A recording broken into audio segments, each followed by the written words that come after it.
Bismillahirrahmanirrahim. Assalamualaikum warahmatullahi taala wabarakatuh dan salam sejahtera. Salam hari Jumaat yang berbahagia. Datuk Dr. Mahinder Singh Nahar Singh, Koordinator CDL yang saya hormati, rakan-rakan guru CDL, tuan-tuan dan puan-puan pengetua dan guru besar, guru-guru dan tuan-tuan yang saya hormati sekalian. Bersua kita sekali lagi dalam siri CDL Hands-on Online Session dan juga snippet Reflects On pada hari ini 18 hari bulan 11 tahun 2022 merupakan siri yang ke-65 kita bersama-sama ke udara. Tuan-tuan dan puan-puan, Datuk kita tahu hari ini adalah hari rakyat Malaysia diberi cuti untuk kembali ke kampung halaman masing-masing untuk menjalankan tanggungjawab mengundi pada hari esok. Walau bagaimanapun saya sangat yakin guru-guru kita boleh bersama-sama kita sama ada menggunakan telefon, komputer atau apa sahaja medium yang boleh masuk ke dalam link kita untuk sama-sama mengikuti sesi perkongsian yang tidak pernah kita lapse langsung. Kita buat secara berterusan, kita ambil kesempatan untuk bersama-sama pada hari ini. Saya nak ucapkan jutaan terima kasih kepada Datuk sebab Datuk juga masih boleh bersama-sama pada hari ini walaupun kita yakin di atas jalan raya itu sangat jam. Saya tengok dalam berita laluan ke utara, laluan ke pantai timur semuanya sesak kerana masing-masing nak menunaikan tanggungjawab mengundi pada esok hari. Baik tuan-tuan dan puan-puan, kita mengambil kesempatan pada hari ini, kita teruskan dengan sesi snippet Reflects On bersama-sama Datuk Dr. Mahinder Singh. Hari ini dari kemahiran membaca murid, tanggungjawab kita yang question mark. So siapakah itu? Baik, Datuk dipersilakan untuk meneruskan sesi perkongsian. Silakan Datuk. Terima kasih Dr. Zalina. Dalam kesibukan, terima kasih kerana cuti hari ini, maka kita boleh bersama dengan Dr. Zalina. Kalau Jumaat yang lain mungkin dia sibuklah dengan mesyuarat dan sebagainya. Tapi hari ini dia ambil kesempatan kerana cuti, dia bersama dengan kita. Terima kasih dan juga kepada rakan-rakan lain yang dapat bersama pada hari ini. Saya jangka Dr. Zalina seperti Dr. Zalina sebut, mungkin ramai yang sibuk dalam perjalanan dan sebagainya. Tapi walau bagaimanapun, seperti biasa, program kita ini dirakam, sudah pastinya ramai yang akan mengambil kesempatan untuk mendengar rakaman yang sememangnya ada dalam portal kita selepas ini. So seperti yang Dr. Zalina sebut, tajuk saya, mula-mula saya nak sensationalkan tanggungjawab siapa. Tapi saya kata tak boleh. Ini termasuk juga tanggungjawab saya sendiri. Kemahiran membaca dalam kalangan murid. Isunya wujud kerana kenapa bila murid datang ke tingkatan 1, ada yang masih lagi tak boleh membaca, cannot read. Ramai yang tak boleh baca dalam bahasa Inggeris, ada juga yang tak boleh baca dalam bahasa Melayu. So what went wrong? Dan ada yang akan sambung sampai ke tingkatan 4, tingkatan 5. Masih lagi kadang-kala dia boleh baca tapi tidak begitu fasih. So itu menjadi tanda soal kepada kita. Di sini bila kita kupas sesuatu topik itu, tidak ada niat yang terselit, tidak ada kita tidak menuding jari kepada siapa, tetapi kepada diri kita sendiri, termasuk saya. Saya pesara daripada kerajaan, daripada Kementerian Pendidikan. So people can turn around and say, Dr. Mahinder, you pun dulu dalam kementerian, macam mana pula? Tapi ia menjadi kewajipan kita semua. Problems will be there. Kemahiran membaca ini bukan isu di negara kita saja. Di negara yang membangun pun ada. Kanak-kanak menghadapi cabaran. And for various reasons, banyak sebab dia. Kalau kita lihat ya, dari segi jangka masa murid ada di sekolah rendah, termasuk prasekolah 6 hingga 8 tahun. 1140 hingga 1520 hari persekolahan. Antara 7,000 hingga 9,000 jam waktu belajar. Dan di sekolah menengah pula 5 tahun, kita tak masukkan tingkatan 6, 950 hari persekolahan berdasarkan 190 hari setahun, 6,500 jam waktu belajar. Walau bagaimanapun, kita dapati masih ada murid lepasan sekolah rendah dan kadang-kala menengah yang tidak boleh membaca atau baca dengan fasih. Kalau kita tidak tahu sebabnya mengapa murid tidak boleh membaca, kita perlu kenal pasti root cause-nya. It is our moral obligation.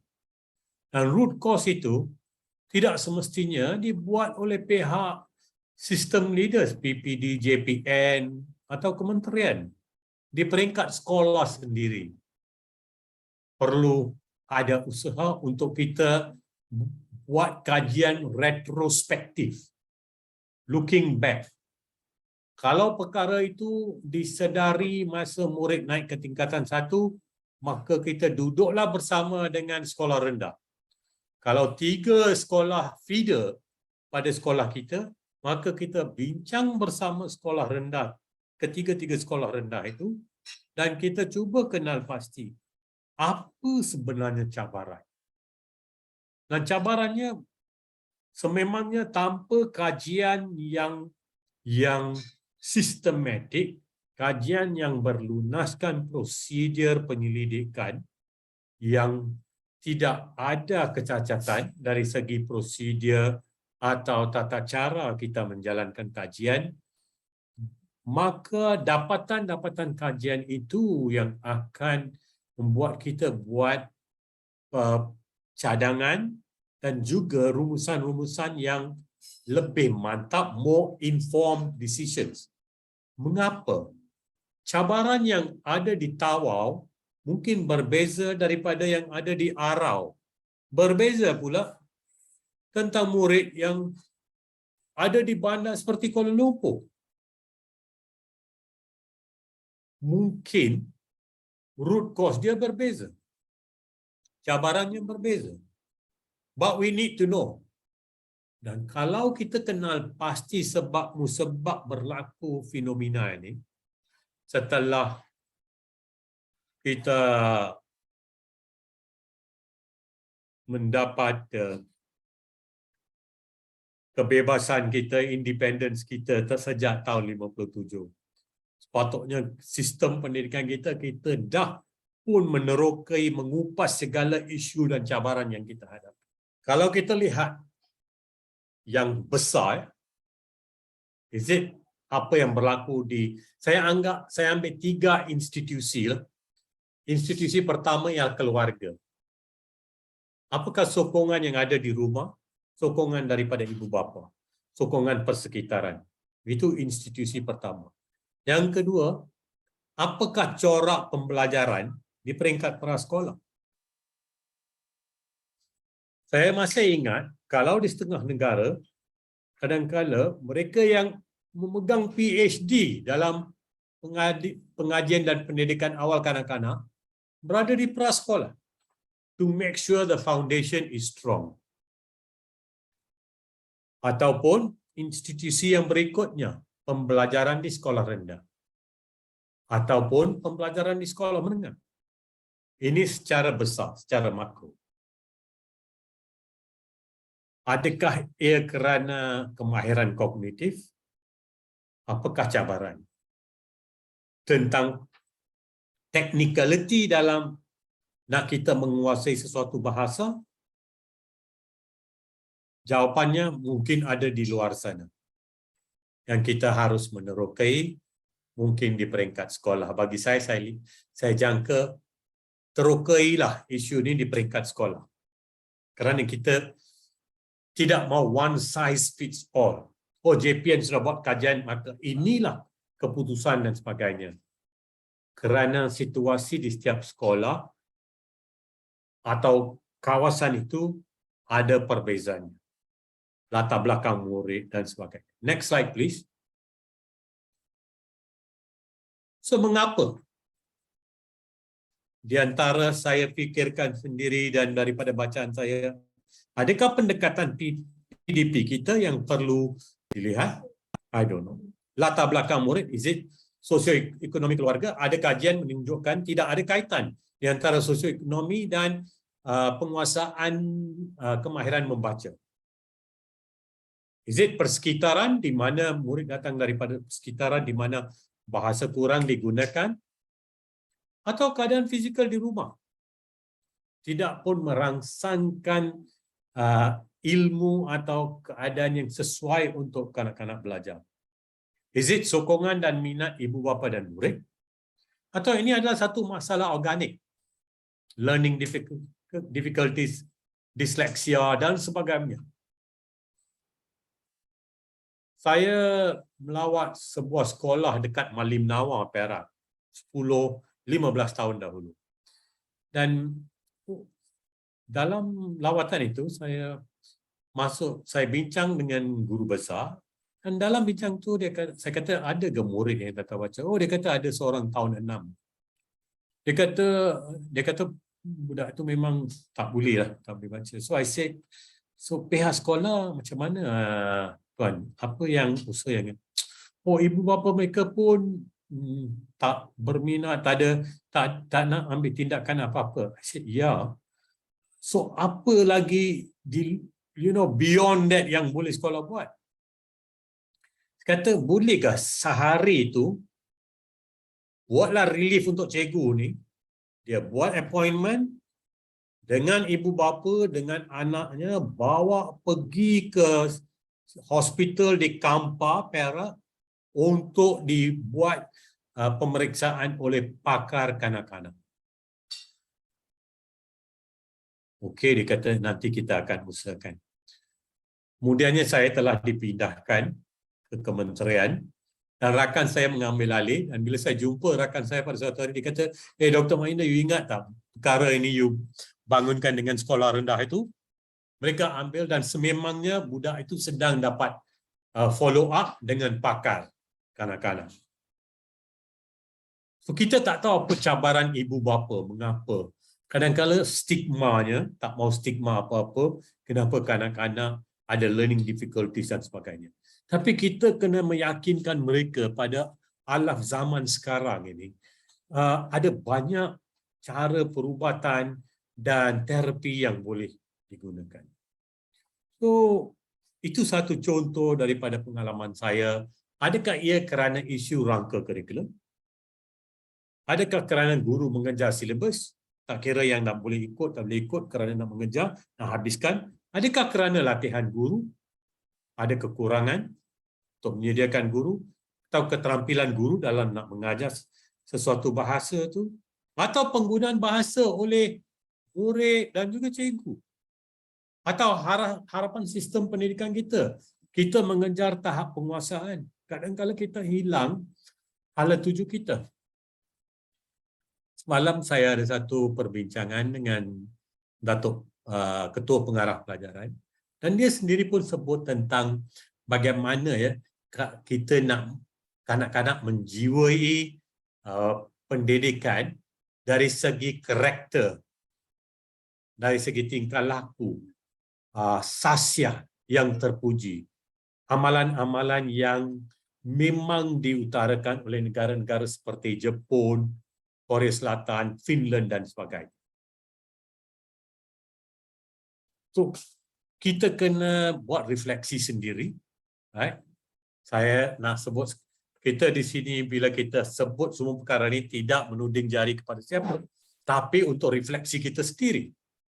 Atau program intervensi yang kita jalankan. Adakah kita ada cukup masa untuk program intervensi? sejauh mana cukupnya intervensi masa yang diperuntukkan? Atau adakah intervensi kita itu terlalu konvensional, cara yang sama aja, kelas tambahan dan sebagainya? Atau adakah kita perlu perkenalkan gadget yang boleh membantu murid membaca atau memangkinkan minat mereka untuk membaca? I don't know. I'm just putting out all this untuk fikiran kita bersama. Atau collegiality, kesilaturahim di antara menengah dan rendah. Bila saya bersama dengan seorang pengetua, saya kata, Wan, you have to sit down dengan guru besar sekolah rendah. Fikirkan, why is this happening? Bila mereka datang ke menengah. Duduk bersama, bukan nak cari salah. Kalau zaman 2022 kita tak boleh duduk bersama, saya tak tahu bila lagi kita nak duduk bersama to really nak mengupas isu dan cabaran yang kita hadapi. It is to solve the problems, not untuk ego dan sebagainya. Untuk nak menyelesaikan masalah, we have to sit at the table dan lihat apa sebenarnya root cause kita. Dan apa persepsi umum tentang isu bahasa? Adakah bahasa itu ada yang anggap tidak begitu penting? Lebih penting ialah matematik dan sebagainya. Atau is it because of bilangan murid dalam kelas? Dan banyak yang lain. Saya tulis di situ untuk ingatkan diri saya mungkin tak searif dengan tuan-tuan dan puan-puan. Anda lebih arif dan mungkin siapa yang saya seneraikan di sini ada lebih lagi yang mungkin akan kita bertemu kalau kita buat sesuatu kajian. Ataupun tuan-tuan dan puan-puan kata, doktor, tak perlu pun buat kajian kerana banyak ini telah dibuat dan dapatan-dapatannya memang ada. Kalau kita lihat dapatan itu, sudah pastinya kita mungkin boleh merangka langkah tindakan susulan. Tapi yang penting ialah jangan lupa pelajar ada bersama kita untuk lebih daripada 11 tahun. Kenapalah selepas 6 tahun dia datang ke tingkatan 1, ada kanak-kanak yang tak boleh membaca. Kalau masalahnya masalah organik, learning difficulty, dyslexia dan sebagainya, kita faham mungkin pendekatannya berbeza. Tapi apakah cabaran-cabaran lain yang kita hadapi? Jangan harap orang lain untuk menyelesaikan masalah ini, tapi kita sendiri sebagai pendidik, termasuk saya. We have to find that answers to this issue. Dan ini bukan isu baru, tapi isu ini memang wujud dari dahulu kala. Next slide, please. So, tuan-tuan dan puan-puan, saya selalu akhiri dengan kata hikmah yang saya selalu bacakan. Buku adalah beban latihan untuk minda. Books are the training wheels of the mind. Kita mempunyai peluang untuk dapat ilmu daripada pelbagai sumber, termasuk daripada internet, daripada makalah, majalah, dan juga sembang profesional, intellectual discourse dengan rakan-rakan. Setiap satu itu boleh membawa kesan. Dan oleh kerana kita sebut tentang bahasa hari ini, saya nak baca juga ungkapan ini. If a child can't learn the way we teach, maybe we should teach the way they learn.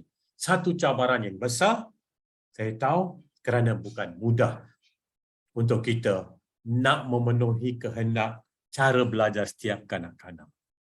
Itu sahaja daripada saya. Terima kasih Dr. Zalina dan selamat mengundi kepada semua kalau balik kampung, memandu secara cermat, ya. So thank you. Kita ucapkan jutaan terima kasih juga kepada Datuk atas perkongsian yang sangat baik. Datuk, isu membaca ini memang dah jadi satu perkara yang sangat diambil berat. Bukan saja di peringkat KPM tetapi dah turunlah ke peringkat jabatan dan sekolah. Saya dapati semasa saya berada di Bangsa Pudu, kita buat sedikit kajian, kita dapati sangat ramai murid kita yang berada di sekolah rendah yang masih tidak boleh membaca dengan baik. Justru kami, saya dan seorang lagi rakan SISC sama-sama buat satu kind of modul dah, tapi saya tak kata itu modul, tapi kita bangunkan untuk membantu murid-murid terutama di SJKC. Mereka tak boleh menguasai bahasa Melayu walaupun dah berada di tahap 2. Jadi apa yang kami buat, Datuk, kita panggil program tu PKBM. Kami bangunkan daripada kosakata sehingga kepada frasa dan ayat, bukan sahaja dalam bentuk penulisan, tetapi gambar. Kita ada gambar, sebab ini kita buat bangunkan, dan juga suara. Jadi murid akan cuba menyebut, guru akan mengajar murid menyebut dalam bentuk suku kata kepada kata dan bangunkan kepada frasa, dan akhirnya membina ayat yang ringkas, simple sentence. Jadi kita dapati, Datuk, 4 bulan pertama kami buat tahun lepas menunjukkan peningkatan yang sangat baik. Murid tahap 1 yang di SJKC itu dah boleh membaca. Kerana dia dapat menggunakan panca indera yang banyak. Dia sebut, dia dengar, dia lihat, dia tulis. Dan kerana kita bangunkan guna medium, ada Audio. link yang kita bagi. Jadi murid itu boleh lihat berkali-kali. Macam kita sedang rekod inilah, kita boleh tengok bila-bila. Jadi guru memberi penekanan kepada murid dan dibantu oleh ibu bapa di rumah. Kita nampak peningkatan yang sangat baik, Datuk. Dan sekarang apa yang kami buat ialah di Bangsa Pudu tu kita dah sebar luaskan ke sekolah rendah. Okey. Bukan lagi SJKC tetapi SK dan SJKT. Saya sempat buat paper berdasarkan research yang kita buat kajian itu, dan kami buat pembentangan di seminar nasional IAB pada tahun ini juga. Tempoh hari tajuk kita ialah equity dan quality versus PKBM. Dan pembentangan kami dapat tempat pertama, Datuk. Masa tu saya suka lagi lah sebab menang lagi untuk tahun ini. Tahun lepas menang 1, tahun ni menang 1. Jadi kita nampak dah memang anak-anak kita ni ramai tak boleh membaca. Mereka mahir dengan gadget, tetapi penggunaan bahasa itu tak betul. Dia gunakan ayat ringkas, bukan perkataan singkatan, sebutan ikut laras bahasa pasar. Akhirnya dia tak boleh konstruk ayat yang betul. Jadi kita memang ambil inisiatif itu. Malah sekarang ni di peringkat negeri, di Jabatan Pendidikan Kuala Lumpur, kita sambut apa yang kami buat itu dan disebarluaskan di peringkat jabatan. Saya rasa ini macam align dengan apa yang diharapkan oleh Datuk KPPM hari ini, program Jom Baca dan sebagainya. Saya juga menyerulah kepada rakan-rakan guru yang ada dalam sesi kita ni, kita cuba bantu walaupun kita bukan mengajar bahasa Melayu, tapi terasnya sangat penting sebab akhir nanti dia nak belajar, dia nak jawab exam yang sampai ke SPM, dia nak guna bahasa Melayu juga, dia nak jawab sejarah dalam bahasa Melayu juga. Itu sangat penting. Tadi Datuk tunjuk tu, saya tengok mengapa dalam slide yang mengapa tu ada 7 yang jatuhnya kepada tanggungjawab cikgu. Daripada 1 to 15 tu, 7 perkara jatuh kepada tanggungjawab cikgu untuk bantu anak-anak ini. Kita faham ibu bapa dengan kekangan masa dan sebagainya, tuntutan bekerja. Jadi balik-balik kepada kita sebagai guru nak bantu anak-anak didik macam mana nak boleh memberikan mereka itu akhirnya beribu jam belajar tadi. Yang Datuk tunjuk tu saya dah teruja dah tengok. 6 tahun sekolah rendah, 5 tahun sekolah menengah tu, kalau kira jam belum kira minit tu Datuk. Kalau kira minit lagi lah. Ya, belum kira minit.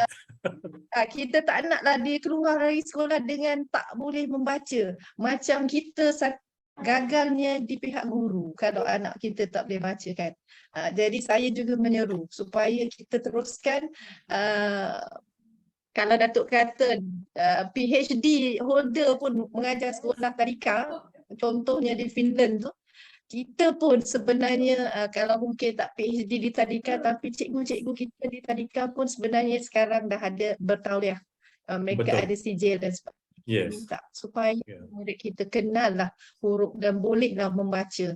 Tak kira lah macam mana pun cara kita nak beri pendedahan. Tapi saya sangat yakin bila kita guna banyak panca indera, lagi cepat kita dapat. InsyaAllah kami di KL akan sedang teruskan misi untuk mengurangkan peratusan murid yang kurang tak boleh membaca ni, Datuk. So, betul apa yang Dr. Zalina sebut. Sememangnya macam Dr. Zalina sebut tentang penggunaan panca indera, pelbagai panca indera, it's fantastic. Saya dalam bacaan saya semalam dan sebelum saya nak buat topik ini, ada yang mengutarakan penggunaan muzik.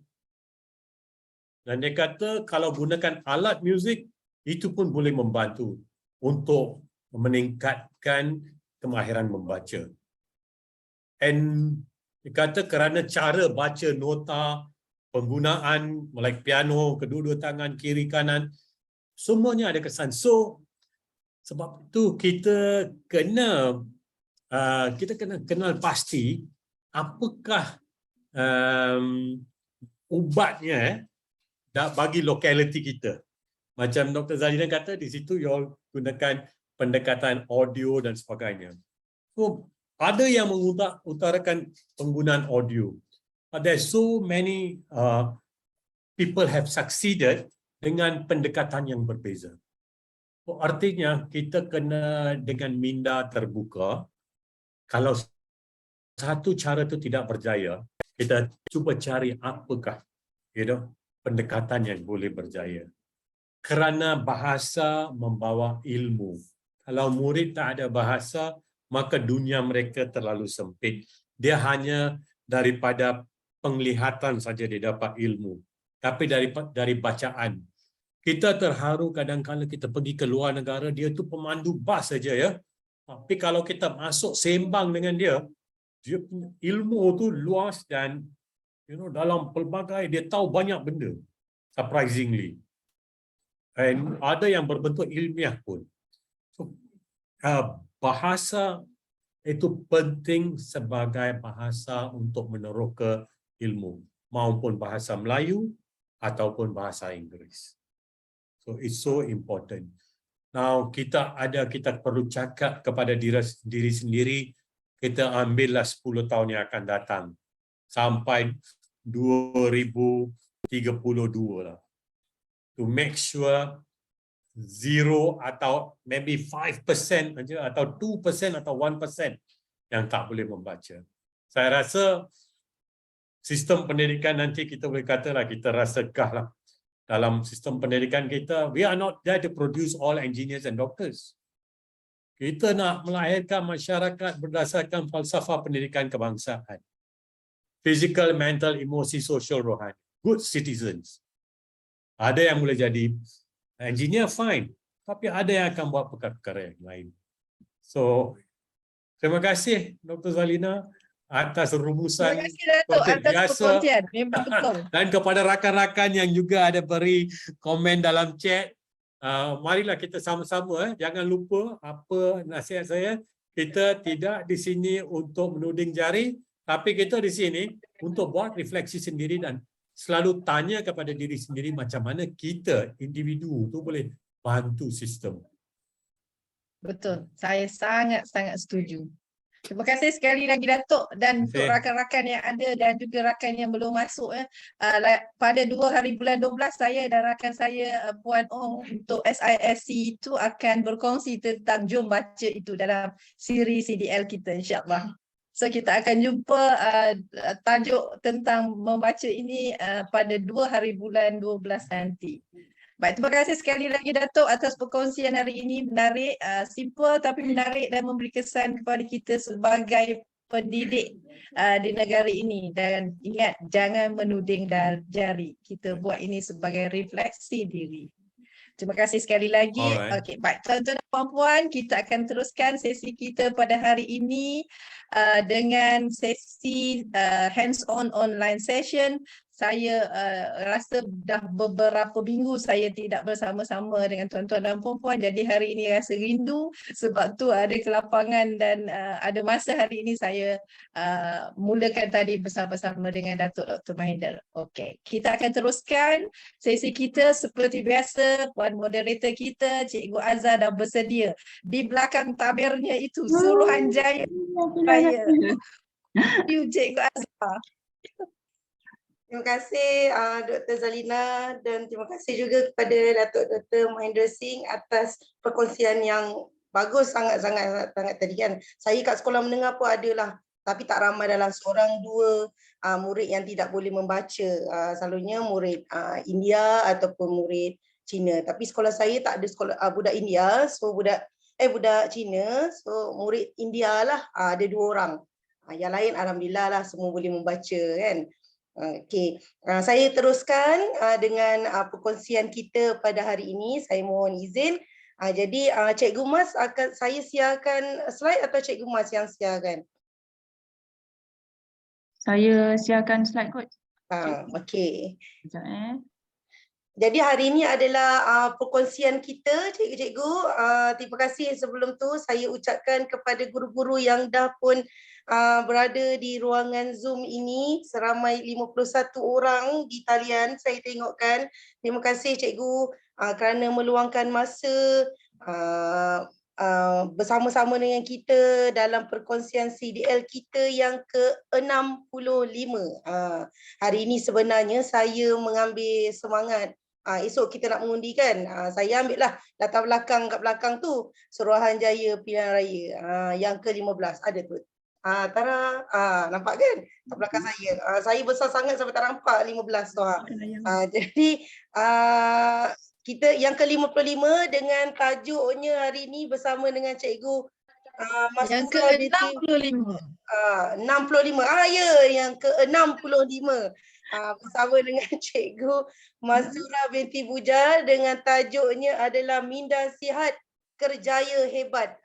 Untuk menjadi seorang hebat, memang minda kita memainkan peranan yang sangat penting. Hari ini sebenarnya kita memberikan tajuk yang santai sahaja sambil-sambil kita duduk-duduk baring-baring layan telefon tu kan. Jadi kita dengar sedikit perkongsian daripada Cikgu Mas. Mana tahu perkongsian sedikit daripada Cikgu Mas ini dapat memberikan manfaat kepada kita lah sebagai seorang pendidik yang lebih baik. Okey, sebelum itu saya seperti biasa saya akan bacakan sedikit objektif dan juga apa yang kita dapat sepanjang sepanjang minggu hari Jumaat. Kalau yang siapa yang dah biasa join tu memang tahulah kita sentiasa bersiaran pada pukul 3 hingga 4:30 petang. Masa yang diperuntukkan itu hanya 1 jam setengah sahaja. Kita ambil masa untuk memberikan pelbagai jenis informasi, ilmu-ilmu yang menarik daripada rakan-rakan CDL dengan pelbagai jenis topik. Cikgu boleh tunggu setiap hari Jumaat itu kita akan war-warkan terutamanya di dalam portal CDL.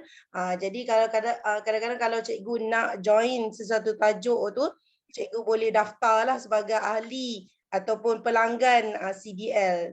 Dalam website kita ada www.connecting.learning. Kat situ kan cikgu search, nanti memang ada lah.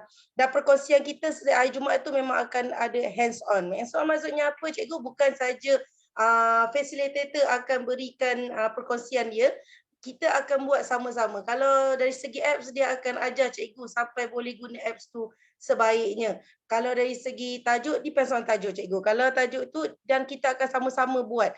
Hands on, cikgu akan buat bersama-sama kita. Bukan saja kita dengar saja, tapi kita ada sesuatu yang kita dapat praktikkan. Okey, sijil akan diberikan cikgu selepas di akhir sesi perkongsian. Admin akan hantarkan Google link, Google Form link. Cikgu isikan kehadiran cikgu di situ dan saya ingin ingatkan cikgu masukkan email yang betul. Jadi nanti bila cikgu dah isi tu, cikgu punya sijil akan auto generate di email yang cikgu nyatakan. Jadi cikgu boleh buka dekat inbox atau kadang-kadang dia akan masuk dekat spam. Sijil yang cikgu hadir pada hari ini tajuknya Jadi akan ada dekat email yang cikgu daftarkan. Pastikan cikgu daftar email yang betul lah. Okay, next. Cikgu Mas.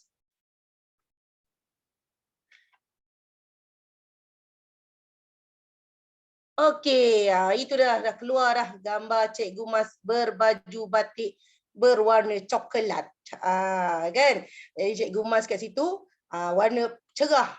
Tengok bila Cikgu Mas di talian kelabu mukanya. Mungkin lainnya ada kurang sikit tu. Kat sini jelas. Siapa nak tengok Cikgu Mas? Tengok kat gambar ni lah.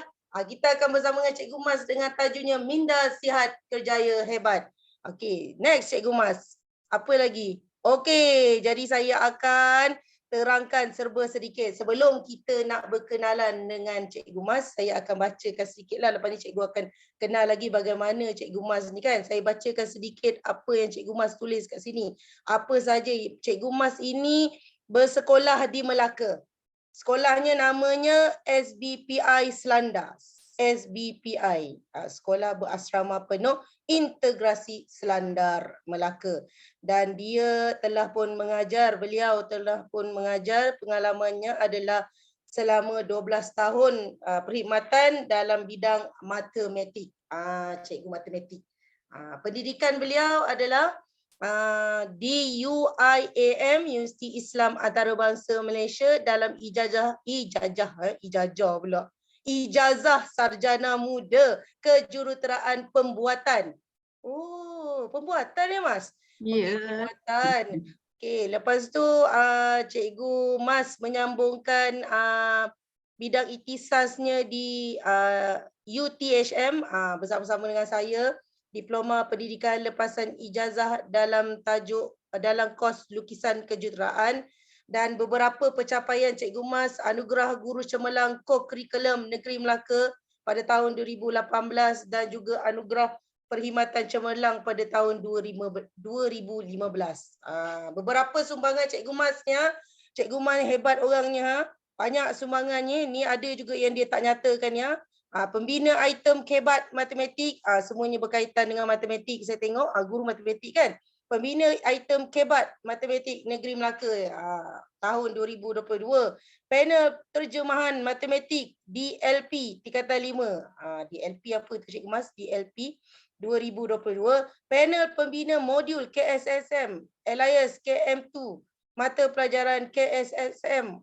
Panjang nak baca. Matematik tingkatan 4. Tingkatan 4, tingkatan 5. Cikgu Mas sapu. Panel pembina modul program masyhur.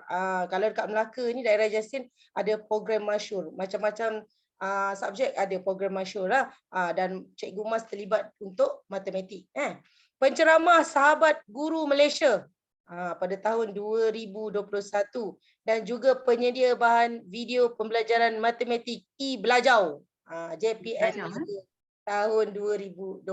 Itulah kelebihan cikgu kita, fasilitator kita, Cikgu Mastura binti Bujal. Okay, next Cikgu Mas. Apa lagi kita nak tengok ni? Sekejap, sorry Zah. Dia dah pergi 39 dah slide. Sekejap Okay. Okey, jadi tanpa membuang masa, cukup-cukuplah celoteh saya. Sebenarnya saya pun dah lama juga tidak menjadi moderator dengan kekangan kerja. Macam banyak kerja pula kalau nak bandingkan saya dengan Dr. Zalina. Dr. Zalina lagi busy daripada saya, tapi macam saya paling busy sekali kan. Jadi saya serahkan perkongsian kita pada hari ini kepada fasilitator kita, Cikgu Mastura binti Bujal. Silakan Cikgu Mas. Okey, terima kasih. Bismillahirrahmanirrahim. Assalamualaikum semua dan selamat sejahtera. Terima kasih ya moderator kita hari ini, Cikgu Azhar. Thank you sudi join jadi pairing saya hari ini. Okey, so semua dah maklum yang dengar tak suara saya? Dengar? Check? Dengar. Okey. So semua sedia maklum kan, Cikgu Azhar dah inform bahawa tajuk saya pada hari ini adalah slot santai je, iaitu Minda Sihat Kerjaya Hebat. Okey, kenapa banyak emoji dekat slide yang pertama ni? So saya nak tanyalah siapa yang berada, yang audiens saya hari ini, yang 57 orang ni, boleh tak typekan perasaan anda di ruangan chat. Di waktu sekarang ni. Ada tak yang perasaan anda? Oh, Cikgu Azhar dengan spek hitam. Gembira dan teruja. Ramainya. Okey, ramai yang letak emoji Wah, itu saya dah nampak dah perasaan anda semua tenang, teruja. Oh, ada macam-macam emoji yang keluar ni. Dekat tempat saya ni dia dah start hujan ni. Saya dah seram sejuk dah ni Cikgu Azhar. Dia dah start geri hujan. Okay. So kita harap kita dapat berjalan lancar slot saya ni sampai 4.30. Okay. So kita teruskan. Okay. Nampak tak dekat skrin saya sekarang? Nampak. Cuba tengok apa yang anda nampak. Ya Ifan. Ifan kata nampak. Apa yang anda nampak tu?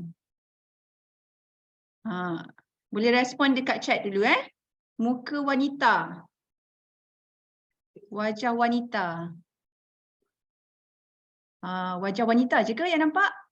Ada tak orang lain yang nampak gambar lain? Saya nampak macam orang tengah masuk tangan dalam mulut. Masuk tangan dalam mulut, anak gajah, muka wanita dan orang main muzik. Lelaki main saxophone. Yes. Tiup saxophone, wajah wanita dan lelaki main saxophone. Okey. So daripada gambar yang pertama ni kan, kita setiap orang punya pandangan berbeza kan. Ilusi mata kita bila tengok satu benda tu berbeza. Perasan tak? Ada yang nampak sekali tengok, kali pertama tengok je nampak wajah wanita. Ada orang dari side mata dia pula tengok nampak lelaki bermain alat muzik iaitu saxophone. So berbeza-beza. Ini adalah ilusi mata. So saya teruskan. Sekejap Takut tertekan macam tadi terus. Ini pun dah terpergi.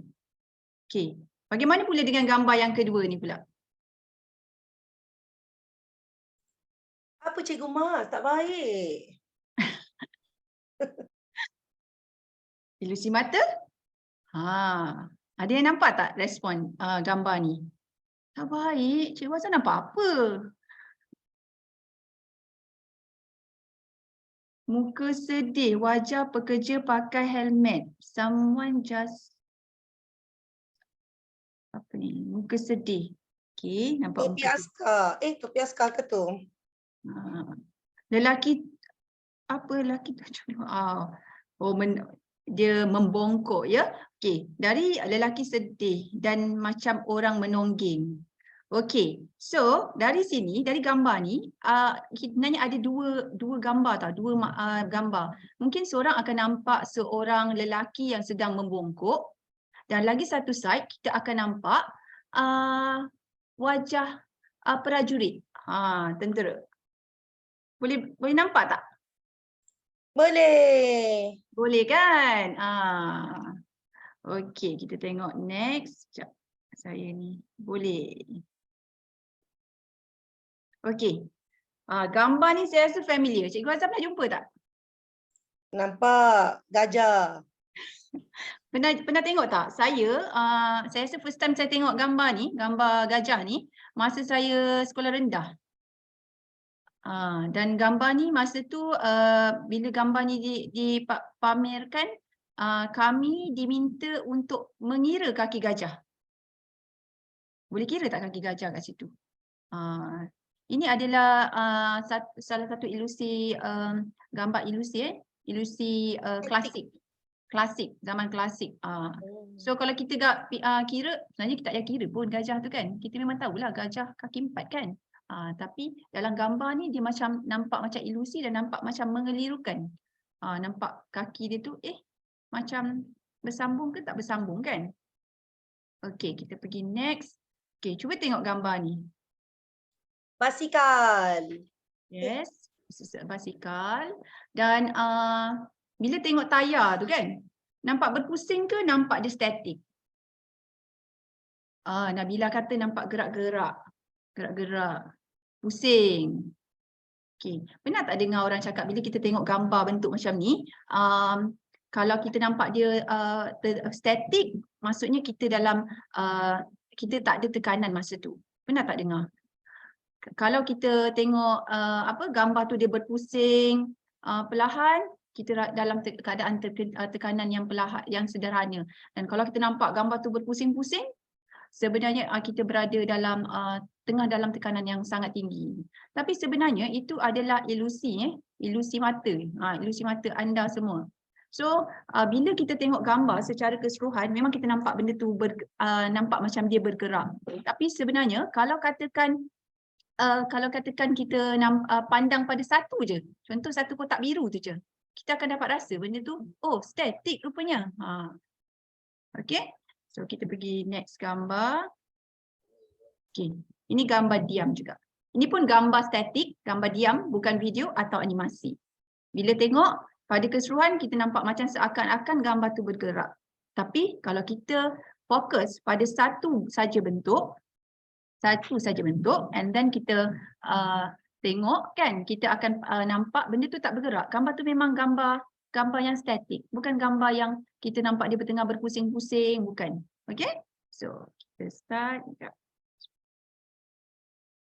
Okay, untuk hari ini saya ada dua objektif ya.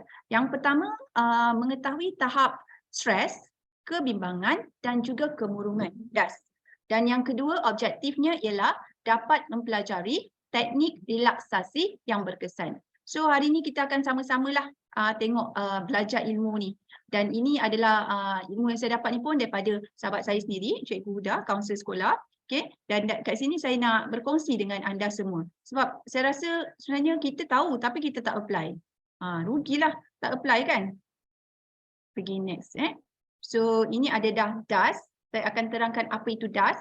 DAS is a Depression Anxiety Stress Scale atau ujian DAS ialah ujian saringan untuk mengenal pasti tahap kemurungan, tahap kebimbangan dan stres seseorang. Ada orang kata dia tak pernah stres kan? Mana ada orang tak pernah stres? Mesti kita ada pernah stres. Okay? Dan DAS ni juga merupakan bukan diagnosis. Ia merupakan panduan untuk mengenal pasti simptom dan indikator awal lah, petanda awal sama ada kita ni perlukan rawatan kesihatan mental ataupun tidak. So sebab tu zaman sekarang ni kita tak boleh ambil ringan berkaitan dengan mental health issue sebab macam lately ni kita selalu dengar isu-isu yang berkaitan dengan mental health kan. Okay, next. Okay, saya next ialah ujian DAS. Saya akan terangkan apa itu ujian DAS. Dia saringan, ujian saringan ini mengandungi 21 soalan. Lepas ni semua yang ada kat sini kita akan cuba buat soalan ujian DAS ni 21 soalan dan anda semua kena jawab semua soalan pada skala yang disediakan. Okey, bila nak jawab soalan ni anda kena ingat balik macam mana keadaan anda 2 minggu yang lalu. Minggu lepas dengan minggu lagi satulah, last 2 weeks. Okey, bukan jawab soalan pada skala keadaan anda sekarang, bukan. Dia adalah keadaan 2 minggu yang lalu. And then tiap-tiap soalan ni dia diikuti oleh 4 jawapan, iaitu tidak pernah, jarang, kerap dan sangat kerap. Okey? Dan jawab hanya dengan soalan tu dengan memilih satu je jawapan mengikut kesesuaian dan bertepatan dengan situasi anda yang 2 minggu yang lalu, bukannya keadaan kita sekarang. Dan tiada jawapan betul ataupun salah bila anda buat ujian DAS ni. Memang itu bergantung pada keadaan diri kita lah. Okay, saya ulas dulu ujian DAS ni. Bila saya bagi link nanti, kita akan masuk website PAN Sabah lah. Saya guna PAN Sabah punya website. Okay, nanti semua akan scroll ke bawah. Nanti kita akan tengok bahagian ni lah. Dia akan keluar kategori pengguna. Kita boleh klik kategori pengguna yang mana, jantina yang mana, and then boleh start dengan mulakan saringan. Okay, mulakan ujian saringan. Then itu di antara soalan yang ada lah. Yang ni saya sempat screenshot untuk mulakan analisis. Okay, bila dah start analisis, okay, dia akan, bila dah jawab semua, dia akan bagi terus level anda lah. Tahap kebimbangan, tahap kemurungan dan tahap stres tu. Okay, dan anda boleh klik ringkasan keputusan saringan. Kadang kita jangan pandang ringan sebab bila kita jawab soalan tadi tu berdasarkan keadaan kita 2 minggu lepas, kita akan nampak tahap kebimbangan kita kat level mana. Tahap kemurungan kita tanpa sedar sebenarnya kadang kita tak sedar pun. Tahap stres kita selalu rasa macam tak ada kot stres. Sebenarnya bila kita buat ujian DAS ni, kita akan tahu di mana level, di mana tahap kebimbangan, kemurungan dan tahap stres kita. Okey, sekejap. Okey. Ya, ini nanti akan keluar ni lah. Cikgu Azhar ada kan linknya? Boleh share di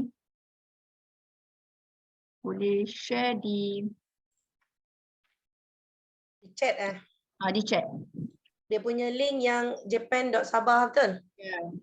Okey, baik. Kredit kepada Japan Sabah. Ini dan saya harap 68 peserta dalam ni boleh cuba. 68 boleh cuba. Jawab 21 soalan. Cikgu Azhar pun boleh cuba juga. Saya dah cuba dah. Tapi saya cuba 2 hari lepas. Kita kena bayangkan kita 2 minggu lepas bukan sekarang. 2 minggu lepas. Sekarang ni kadang masih tenang-tenang kan. Kalau ada guru-guru ataupun pegawai pengetua ke guru besar ke dalam ni atau lecturer, boleh bayangkan diri anda 2 minggu lepas masa jawab soalan tu. Bukannya bukannya waktu hari ni tak. Saya bagi masa lah jawab soalan tu dulu. Ini kita punya kategori pengguna ni anggota perkhidmatan, orang awam, pelajar. Kita pun boleh klik dekat orang awam juga. Sebab itu yang tu perkhidmatan awam negeri kan. Kalau pelajar, kalau ada pelajar dalam ni boleh klik pelajar. Sebenarnya kan ujian DAS ni memang dilaksanakan di sekolah untuk pelajar. Cikgu-cikgu kalau ada cikgu dalam ni, cikgu-cikgu kalau nak try jawab tak payah guna jumpa kaunselor pun boleh. Kita dah ada link kan, terus je jawab soalan ujian DAS ni. Dan kalau rasa perlukan nasihat daripada kaunselor, boleh rujuk kepada kaunselor sekolah anda lah.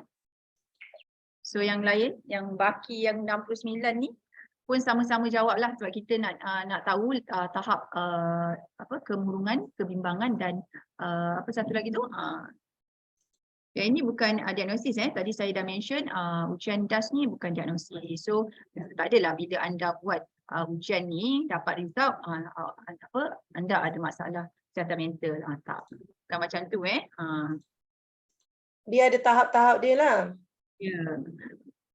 Okay, partisipan boleh try dulu soalan ujian DAS dulu. Lepas ni saya akan bagi tabel lah untuk mungkin ada yang dah jawab kan? Dah habis jawab? Dia ada skor-skor dia. Ya, dia ada skor-skor dia. Okey, yang kalau baru masuk tu saya boleh tengok dekat chat Cikgu Azhar ada kongsikan link untuk ujian DAS dan boleh cuba jawab. Dan masa jawab tu pastikan anda menjawab keadaan anda 2 minggu lepas. Bukan keadaan kita sekarang. Saya rasa kalau keadaan sekarang tak ada orang stres sangat kot. Sebabnya tengah bercuti semua orang kan. Okey. Ini adalah tabel lah lepas apa. Saya tak nak tahu cikgu siapa-siapa yang try tadi soalan ujian DAS boleh tengok tahap dekat mana.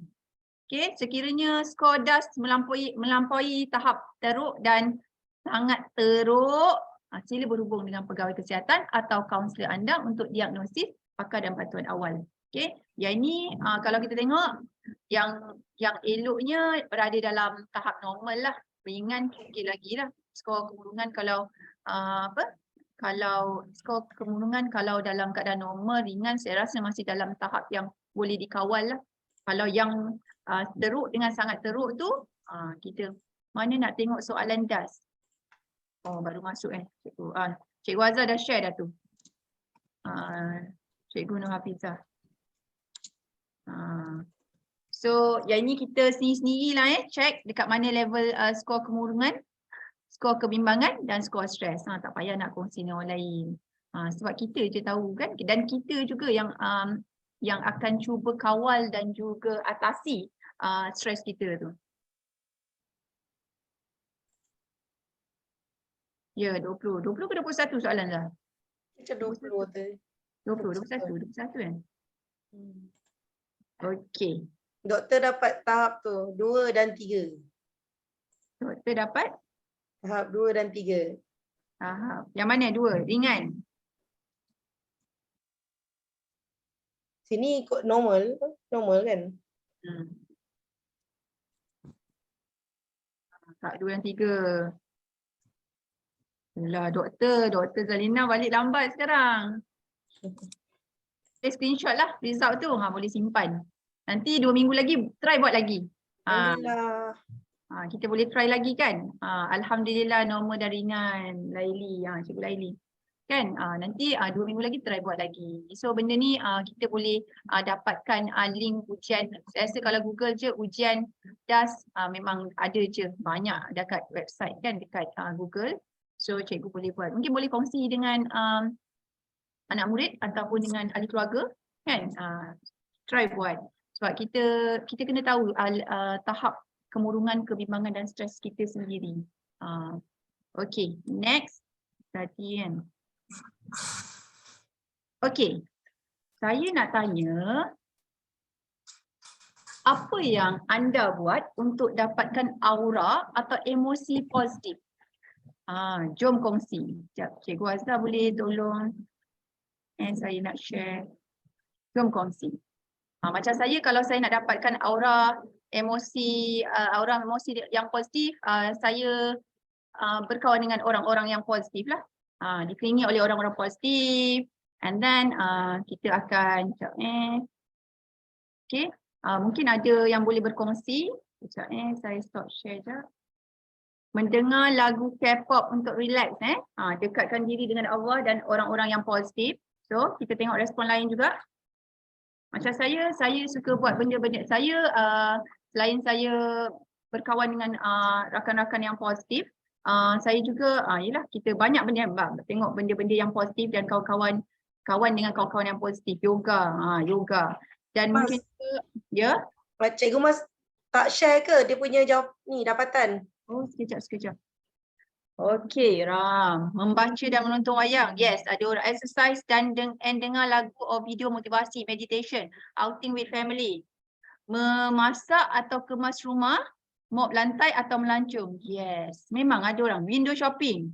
Window shopping pun akan memberi aura positif kan? Walaupun saya tak beli. Kalau beli lagi lah berpositif-positif keluarnya kan?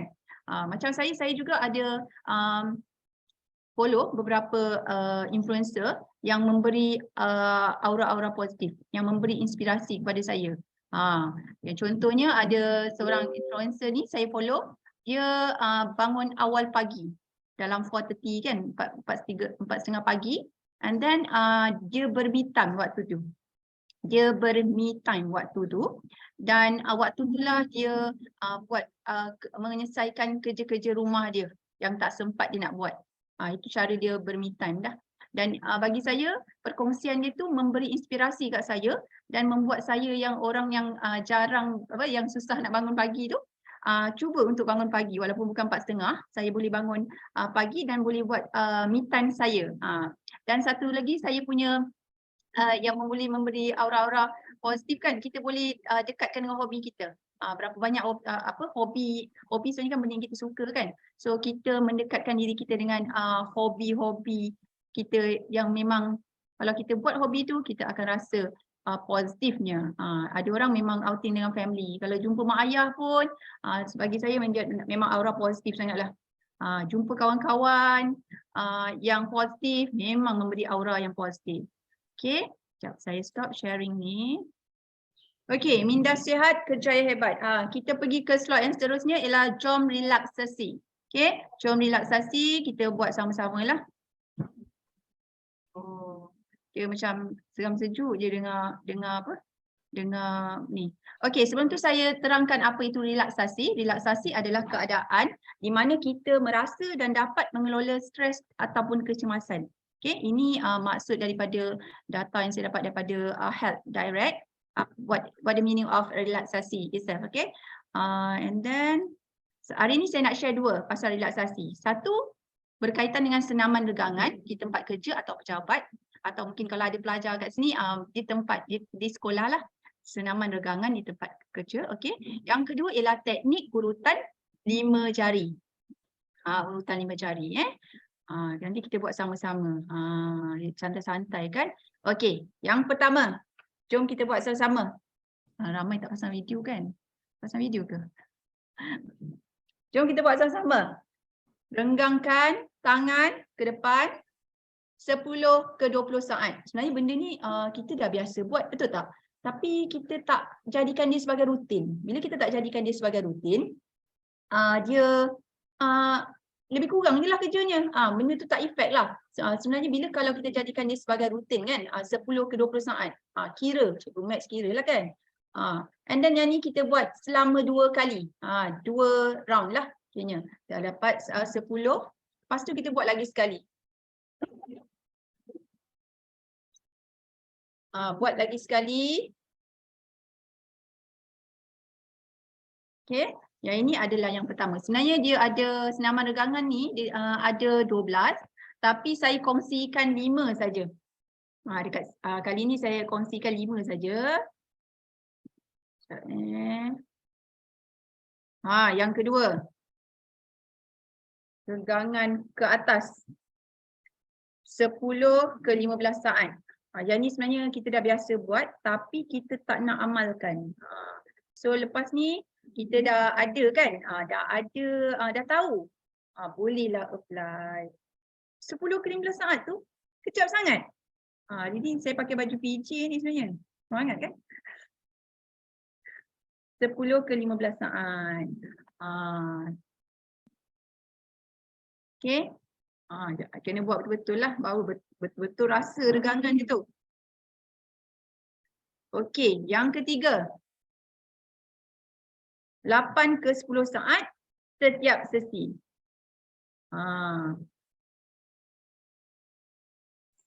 Kalau ada muzik ni gitu. Gitu. Ada muzik kan jadi zumba Zah. Dia dah jadi lain dah. Okey, tukar pula. 1, 2, 3, 4, 5, 6, 7, 8, 9, 10. Ni kena buat betul-betul tau. Tak boleh macam lembik-lembik, tak boleh. Nanti tak rasalah dia punya impak dia. Okey. Yang ini yang keempat. Yang keempat sama dengan yang kedua tadi Oh, sama. Sama. Dia ada step by step dia.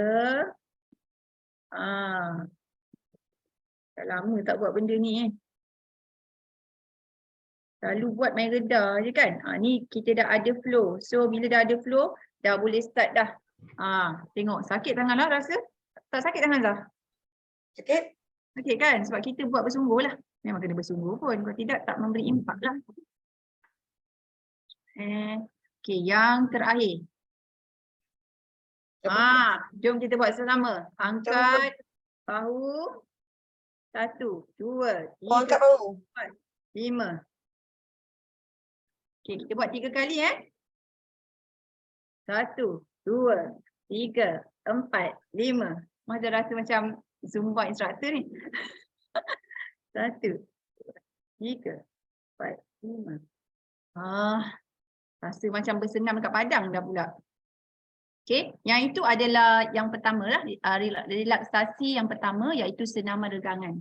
Yang itu anda boleh cuba sekiranya dia ada 12 sebenarnya tapi saya ajar 5 je lah hari ni. Ajar 5 je hari ni. So yang baki tu nanti ada yang kena berdiri kan, kena berdiri. So kita tengok yang kedua punya relaksasi pula. Okay, relaksasi yang kedua ni ialah teknik urutan 5 jari. Teknik urutan 5 jari. Dia bukan finger family daddy finger, where are you? Dia bukan yang tu. Dia teknik urutan 5 jari. Teknik urut jari biasa ni disebut sebagai Shinjutsu. Memang sudah sejak lama dilakukan oleh ahli dari China ataupun Jepun. Dia merupakan salah satu bentuk keharmonian organ tubuh. Tangan ni sebenarnya mempunyai saraf-saraf yang berkaitan dengan organ-organ penting dalam badan kita. Bila kita belajar teknik urutan 5 jari ni, so kita boleh praktis lah dan jadikan dia rutin. Dan dia juga dapat urutan Ya, urutan itu dapat menyeimbangkan kesihatan. Jika dilakukan secara rutin, teknik ini mampu mencegah penyakit-penyakit berat seperti buah pinggang, jantung, limpa dan lain-lain. Yang ini bila saya tahu teknik ni kan, saya rasa memang nak jadikan dia sebagai rutin saya lah. Okey, adakah anda bersedia untuk relaksasi kali kedua lah, slot kedua? Bersedia, Cik Raza? Sedia. Ha. Sedia. Ya, kena semangat sikit. Kalau pelajar kita tanya, are you ready? Klik. Okay, kita nak tengok dulu. Sebelum tu saya cerita dulu. Teknik urutan 5 jari. Yang tadi bukan finger family Okey, untuk pengetahuan semua, cuba buat macam ni kan, tangan kita ni. Yang tengah drive, kalau yang ada join Zoom saya hari ni tengah drive, tak payah tengok saya buat macam ni Jari kita ni, sebenarnya setiap jari kita ni ada maksud-maksud emosi yang tersendiri. Mungkin ada di antara audiens hari ni yang dah tahu, tapi saya memang ilmu baru untuk saya. Bila saya tahu ceritanya, saya macam okey, untuk ibu jari sebenarnya ialah emosi cemas ibu jari kita ni. Ibu jari kita ni adalah emosi cemas. Okey, jari telunjuk ni adalah emosi takut. Jari middle fingers ni jari marah. Jari marah pula. Jari marah pula, tilap tersasul. Ialah emosi marah. Jari manis ni adalah emosi sedih. Dan yang last sekali ialah percaya diri. Percaya pada diri dengan harapan dan keyakinan. Nyanyi pula lagu Akademi Fantasi. Okay, so kita tengok jari. Kita nak sama-sama buat. Lepas ni saya memang nak buat benda ni sebagai rutin lah.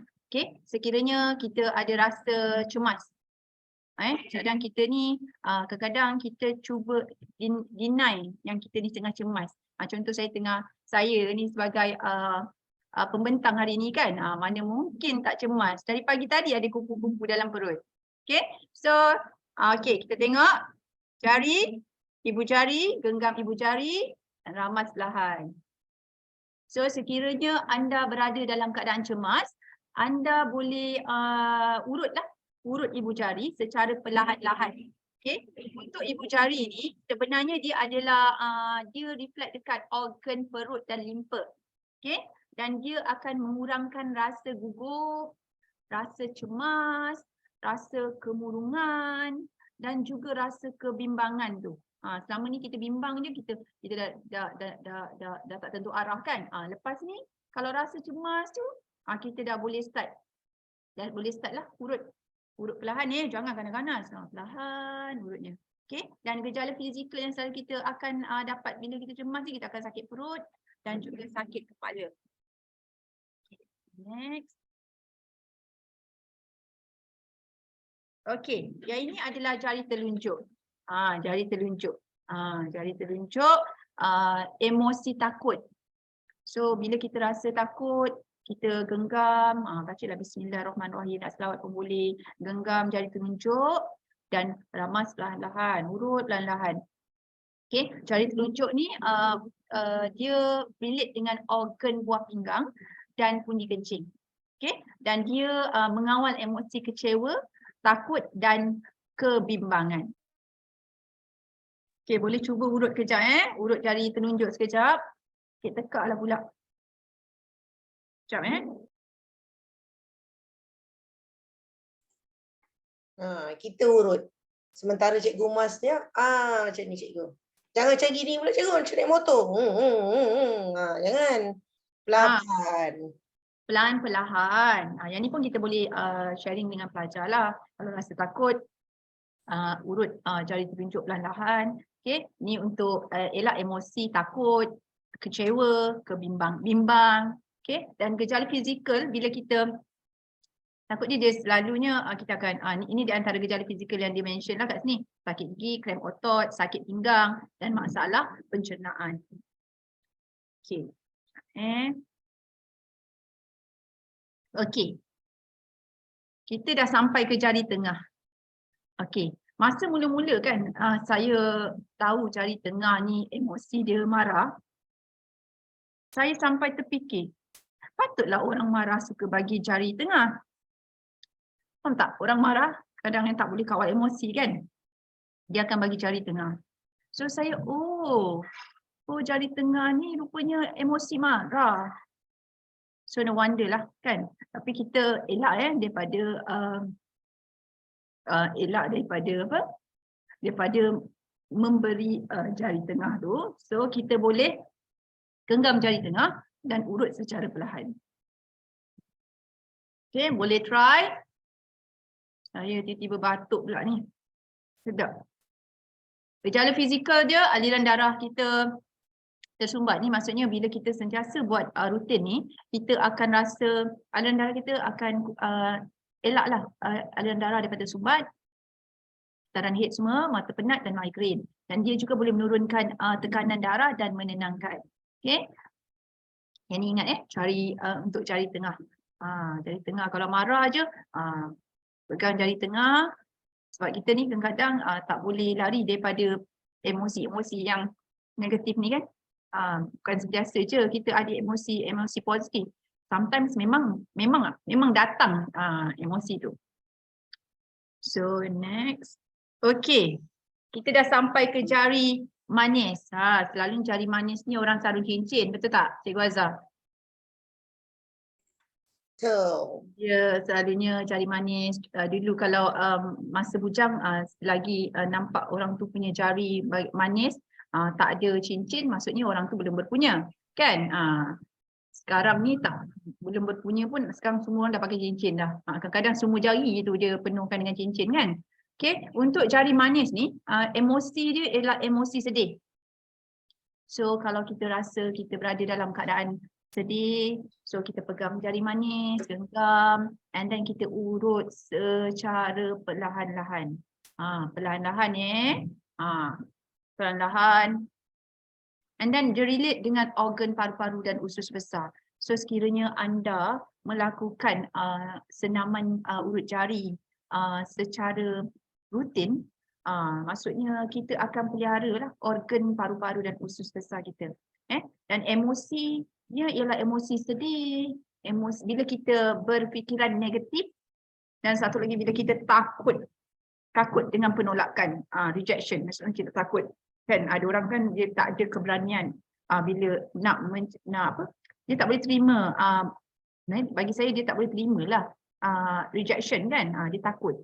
Dan gejala fizikal untuk jari manis ni, dia sesak, asma, telinga berdengung, penyakit kulit dan pencernaan. Emosi negatif dan kesedihan akan hilang kalau kita selalu buat as a rutin lah. Okay. Sebab ini adalah teknik yang dalam relaksasi memang daripada sektor psikologi dan juga kaunseling.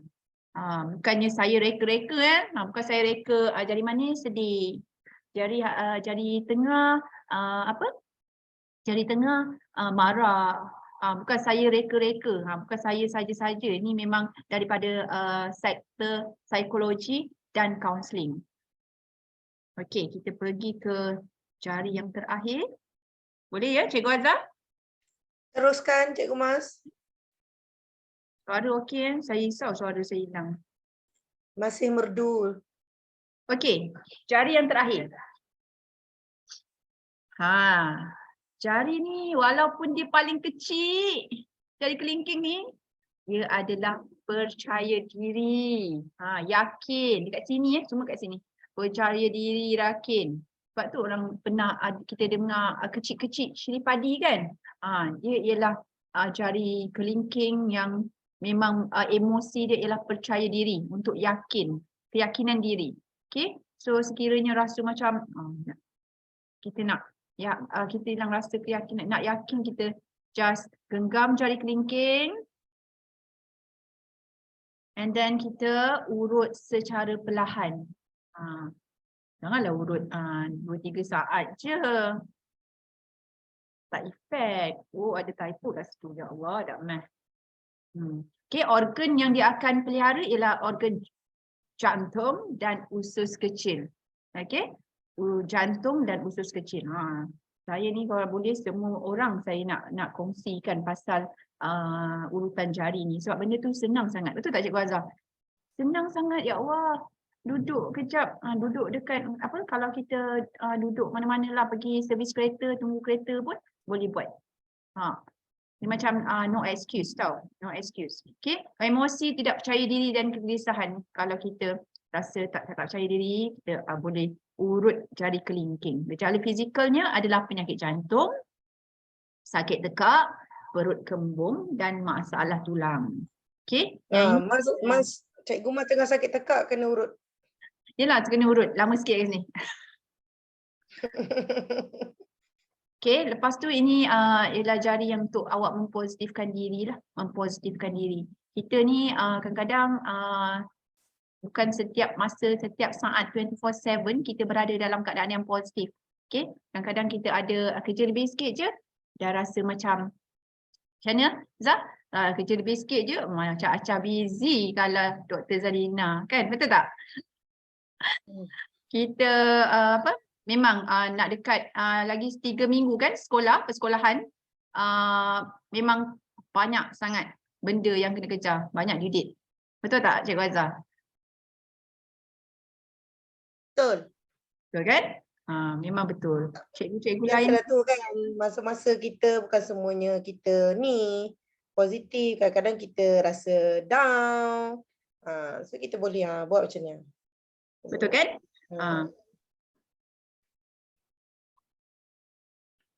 Okey. Tengok saya macam suka pula dengan jari kelingking ni.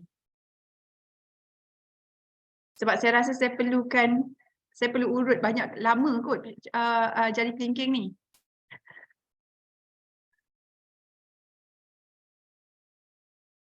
Kadang kita rasa kita tak percaya pada diri tapi orang lain nampak kita boleh. Sebab tu kadang kita rasa kita tak boleh tapi orang nampak kita boleh. So kita kena berfikiran positif. Okay? Supaya kita sentiasa je, bukanlah nak kata kita tak boleh berfikir negatif, tak kan. Kadang-kadang Cikgu Azhar kan kita akan terfikir juga ke arah negatif tu. Cuma mungkin sikit lah, janganlah banyak-banyak. Okay, so, kita tengok ada chat ni. Kalau time nervous memang sakit perut.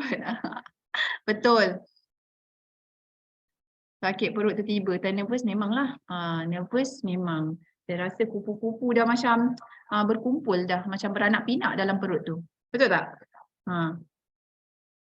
Okay. So kita sekejap kita pergi next slide. So saya harap 5 urutan jari tu dapat diaplikasikan secara rutin. Lepas ni boleh kongsi dengan ahli keluarga pula, kan? Boleh cerita dekat family, jari 5 ni. Sebab anak-anak saya ni hafalkan lagu Finger Family Zah. Finger Family Daddy finger, mommy finger macam tu Cocomelon. So anak-anak kan dia dah hafal lagu tu. So apa kata kita yang dah ada ilmu ni, kita cakap dengan dia, daddy finger ni sebenarnya untuk takut. Kalau takut kita boleh kongsi dengan mereka. Macam yang last kali kan jari kelingking tadi ialah percaya diri. So nanti secara tak langsung mereka pun dapat ilmu tu, dapat input tu juga. Okey, jadikan setiap hari adalah hari yang indah dalam hidup kita. Sebab indah, bahagianya dalam hidup kita tu kita yang tentukan. Tak ada orang lain yang boleh tentukan.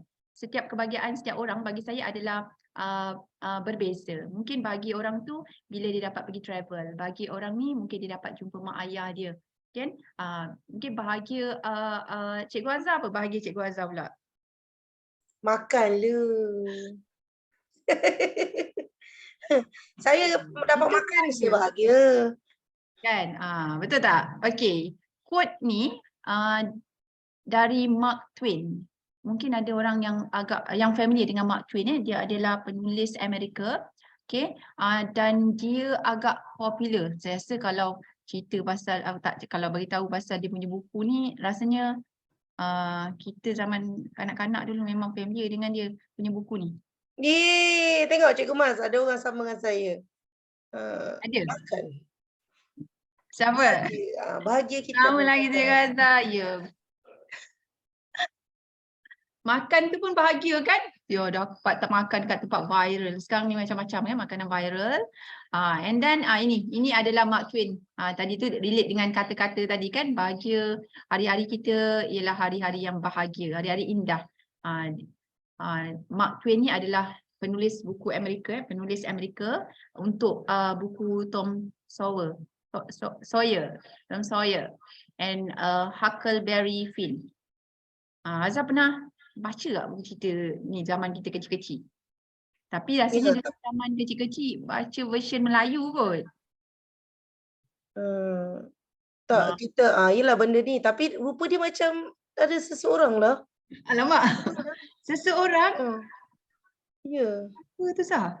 Tapi tak tahulah siapa, itulah teringat-ingat. Okey, tak apalah. Okey. Ada tu. Ini di antara buku zaman kita membesar lah Zah. Zaman kita cikgu membesar. Tapi masa zaman dulu kan banyak buku-buku English yang dialih bahasa. Pasal nak dia tukar bahasa ke bahasa Melayu, macam apa buku detektif, apa tu? Detektif apa? Ada detektif apa? Detektif Conan. Detektif Conan pun kita baca dah. Banyak ni, kalau list banyak ni. Pembaca juga boleh memberi juga emosi yang bahagia, saya rasa, emosi positif. Sebab bila kita, tapi kena depends on bahan bacaan tu jugalah. Bahan bacaan pun kenalah yang inspired kan. Ada orang mungkin, tapi ada orang mungkin bahan bacaan dia tu mungkin novel-novel tu memberikan kebahagiaan kepada dia. Ada orang mungkin bila dia baca buku komik kan, dia memberi kebahagiaan pada diri dia. Sebab kita punya bahagia tak sama bahagia kita tak sama, bahagia kita berbeza. Jangan bandingkan bahagia kita dengan bahagia orang lain. Raikan perbezaan tu, perbezaan bahagia masing-masing. Okay. Kalau kita nak compare, asyik nak alah, dia ada, kita tak ada kan. Kalau nak compare dengan bahagia orang, sampai ke sudah lah kan. Okay, kita dah sampai ke teacher moment. Okay, so saya nak tanyalah dekat audiens saya yang 96 orang ni. Allah, makin lama makin tinggi. Alhamdulillah, terima kasih banyak yang berkongsi, yang join, yang sempat join slot saya petang ni. Walaupun saya tahu hari ni cuti kan, tapi still ada juga audiens untuk hari ni. So kita tengok Cikgu Azhar mungkin boleh bagi link kot. Sekejap saya stop share. So bila kita beremosi positif kan, minda kita pun akan sihat, dan kita punya apa-apa kejayaan yang kita sedang face tu, memang kita akan rasa hebat. Cari animation link. Okay, sekejap seronok dan motivasi, bahagia, jadi lebih positif, lega, happy, yakin, puas hati, mengenal pasti stres, mengawal emosi stres dapat membantu saya lebih gembira, saya lebih tenang, baik, seronok. Apa lagi? Sengit-sengit dah kepala nak baca ni. Lebih positif. Ada lagi ke? Bertambah info. Ya, betul. Bila kita join mana-mana slot perkongsian kan.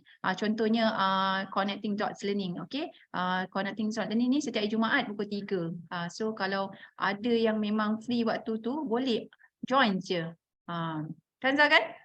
Kita setiap kita bersiaran, tak pernah lagi miss. Bukan kita orang tak pernah miss. Maksud saya Connecting Dots Learning tu yang sentiasa bersiaran. Kami kadang-kadang kalau memang tak ada aral, memang kita akan join. Sebab banyak sangat perkongsian yang you all akan dapat. Banyak sangat perkongsian yang you all akan dapat. Banyak sangat perkongsian yang kita dapat setiap kali kita join perkongsian macam ni lah. Contohnya di CDL. Sebab perkongsian setiap minggu adalah perkongsian yang berbeza, dari pembentang yang berbeza, dan dari dari pelbagai apa Azhar nak cakap, pelbagai tajuk. Sebab pembentang connecting dots learning dari pelbagai apa latar belakang, kadang-kadang berkaitan dengan maths, kadang-kadang berkaitan dengan bahasa, kadang-kadang berkaitan dengan program-program yang sedang apa macam problem, hari tu problem based learning, hari tu ada Busega untuk cikgu-cikgu PJ. So dari situ banyak sangat you all boleh dapat lah. Macam Busega tu kan, salah satu yang saya memang suka dengar daripada Cikgu Maisara, if I don't mistaken. Ada apps untuk guru-guru PJ Busega, untuk memudahkan guru-guru PJ memasukkan markah, key in markah segak anak-anak murid. Itu pun slot yang antara yang saya suka. Ada slot bahasa, banyak sangat belajar bahasa. Selama ni buat caption ataupun buat status di social media tunggang langgang bahasanya. Tapi lepas kita join slot perkongsian tu, kita akan belajar walaupun tak banyak, kita akan dapat sikit. Betul tak Cikgu Azhar? Okay. Ya, betul. Akan bagi murid urut jari. Yes. Memang kita cuba. Cikgu. Memang kena suruh pelajar tu tahu apa maksud 5 jari tu kan yang tadi. And then boleh ajar mereka lah supaya mereka berinformasi juga. Okey. Terima kasih di atas, sekarang di talian ada 99 partisipan.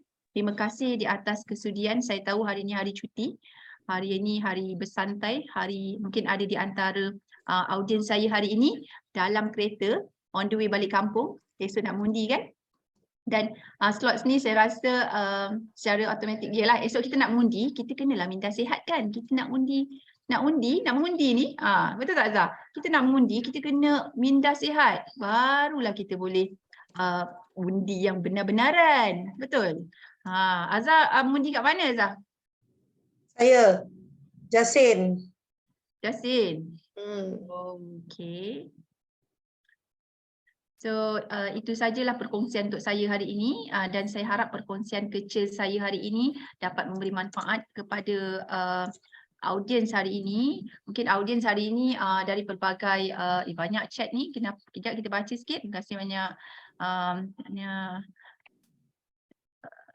Ramai ni, ada kawan saya pun ada, Cikgu Syaril pun ada, ramai dan Cikgu Azhar dah kongsikan pautan kehadiran tolong isi pautan kehadiran, dan kehadiran ini bila hantar pastikan email tu betul. Saya terambil slot moderator ke apa ni? Tak apa, teruskan Cikgu Mas. Okay, so saya nak ucap terima kasih banyak-banyak. Sesungguhnya yang baik itu datang daripada Allah SWT, dan yang kurang itu sesungguhnya dari saya. Dan saya sangat appreciate audiens saya pada hari ini di saat cuti masih lagi dapat join slot saya, walaupun ilmu yang saya nak kongsi tu sikit je, tapi saya harap sangat dapat memberi manfaat kepada audiens saya pada hari ini. Dan saya mohon maaf sekiranya sepanjang slot saya yang 1.5 jam ada atau salah bahasa ke, terguris perasaan ke, saya minta maaf banyak-banyak. Okey, itu saja dari saya. Saya kembali ke Cikgu Azhar. Terima kasih Cikgu Mas atas perkongsian pada hari ini. Alhamdulillah dengan keadaan yang mendung Cikgu Mas punya awan dah bergerak ke rumah saya. Kawasan rumah saya dah nak hujan. Maksudnya dia dah bergeraklah tu awan tu. Maksudnya Jasin, mula hujung Jasin. Sekarang dah ke bawah-bawah Jasin. Macam itulah kan. Kebetulan kita duduk di daerah yang sama. Gitu. Terima kasih cikgu-cikgu yang join kita pada hari ini. Alhamdulillah, semoga perkongsian daripada Cikgu Mas dapat memberikan manfaat kepada kita semua dalam membentuk minda yang sihat dan berkualiti.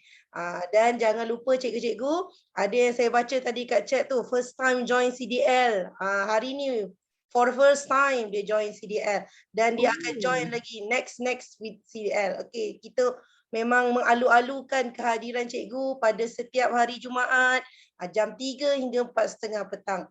Memang setiap Jumaat tak pernah miss. Ada saja perkongsian daripada guru-guru yang lain Dan kita pun bukan saja cikgu tu berkongsi, kita sebagai audiens pun boleh sama-sama sharing is caring. Cikgu boleh tunggu next perkongsian kita pada minggu depan. Saya pun tak pasti lagi tajuknya apa, tapi adalah nanti akan diwar-warkannya ke laman web CDL. Kalau cikgu nak tengok CD yang lain, cikgu boleh pergi ke laman web CDL connecting.learning. Cikgu search je dekat internet, ada dalam website rakaman-rakaman pada hari ini dan yang lepas-lepas. Cikgu boleh scroll dan lihat semula. Ada saja dekat situ. Sekarang semua informasi di hujung jari kan cikgu. Terima kasih. Jangan lupa untuk cikgu isi Google Form yang telah dikongsikan oleh admin. Isi baik-baik menandakan itu adalah kehadiran cikgu pada hari ini. Yang saya ingatkan adalah email cikgu tu pastikan yang tulis yang betul lah, supaya cikgu isi maklumat tu sijennya dah pergi ke email cikgu. Dan saya serahkan dulu kepada Dr. Zalina. Kalau nak kata apa-apa doktor, silakan doktor. Hari ini seronok dapat jumpa doktor. Silakan doktor. Saya juga rasa seronok dapat jumpa you all. Saya ambil kesempatan nak ucapkan tahniah dan terima kasih kepada Cikgu Pastura dan juga Cikgu Azhar. Kita sebenarnya dah dapat gambarkan sebab hari ini adalah hari cuti, menjadi hari ini kita tak bawa tajuk yang berat-berat. Tajuk kita santai saja tetapi sebenarnya memberi makna sebab kita belajar sesuatu daripada 5 jari yang ada. Kita dapat mengguna pakai dan juga menghilangkan stres ataupun menjaga kesihatan lah kita katakan. Sambil buat kerja pun sambil boleh kita urut jari itu. Dan itu sebenarnya salah satu terapi yang boleh meningkatkan metabolisme, meningkatkan kesihatan, meningkatkan daya fikir dan sebagainya pada diri kita sebagai pendidik ya. Baik, terima kasih sekali lagi kepada rakan-rakan yang sama-sama mengikuti siri ini. Kita dapat juga 101 orang tadi. Walaupun kita tahu hari ini adalah hari cuti, walaupun kita tahu ramai cikgu kita sedang bertugas di tempat-tempat pengundian kerana mereka juga jawatan kuasa mengundi. Jadi itu tidak menjadi halangan kepada kita untuk menimba ilmu walaupun kita kata santai tapi bermakna.